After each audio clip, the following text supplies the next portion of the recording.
Yeah, we got our milk from Uncle Burl.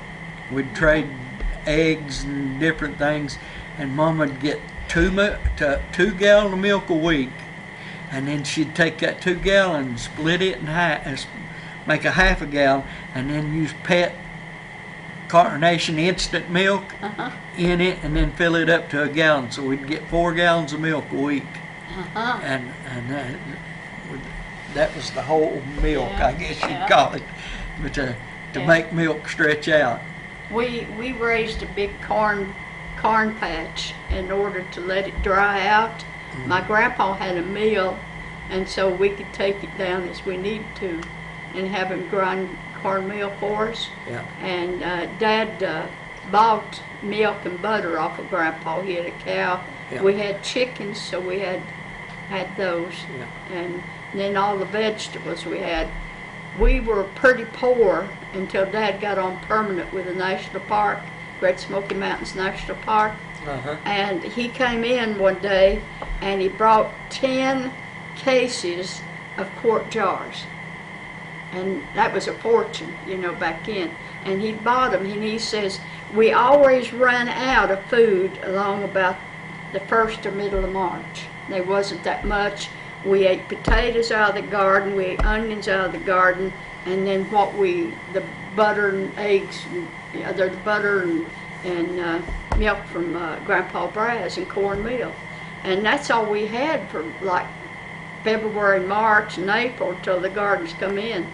And Dad says, we're going to grow enough food, and we're going to can every one of these jars. And we did it. We did it. We can all day long. It was hard work.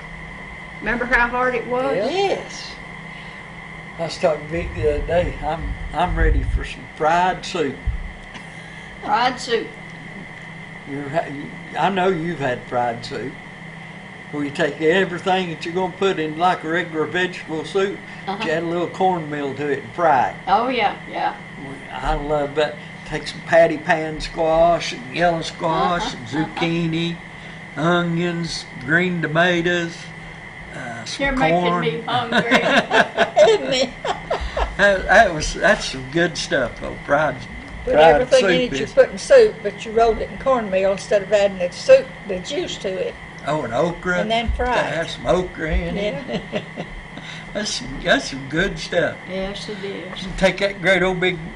Mama had that 12 or 14 inch, that great big skillet, a cast iron skillet. We'd have that thing just full. Just whatever she could cut up and put in. Oh yeah. Mama used to make it all the time. Yeah. And when beans started coming in, you got enough strong enough for a mess. You got that put on the stove and cooking while you're fixing the rest of them, because that was the first thing when you do it. And you do what they call grabble tomatoes, potatoes, and put small little potatoes in there. In the beans too. Yep. Yeah. Yep. That was the best part of it. That first fresh mess of green beans. Yeah. My memory of the best spring meal is where we got cucumbers, fresh onions, and potatoes out of the garden. Oh, yeah. And we would make hot potato salad. Yep. Oh, to me that is spring. That's spring. I just love that. Now my spring that I remember is taking it's got the blueberries on it. Poke and fried with eggs. And adding a little garlic in with it. Oh yeah. That was some good eating. Yes.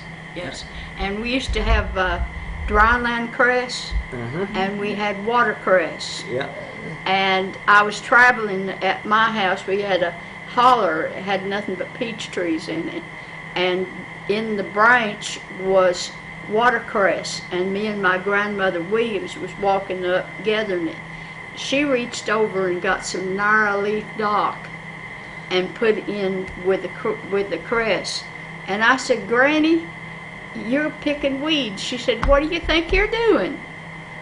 And also there was a place that was real damp in there and gravelly, and they had what they call crowfoot greens. You remember crow's foot? It comes up on a stem, and the leaves look like a crow, and those were really delicious. There'd be a whole bed of them in there. Mark Twain knew that there was never yet an uninteresting life. Such a thing's an impossibility. Inside the dullest exterior, there is a drama, a comedy, and a tragedy. Come share and preserve the stories of your life with us here at the Maples Family History Center. We're on the 3rd floor of the King Family Library in downtown Sevierville.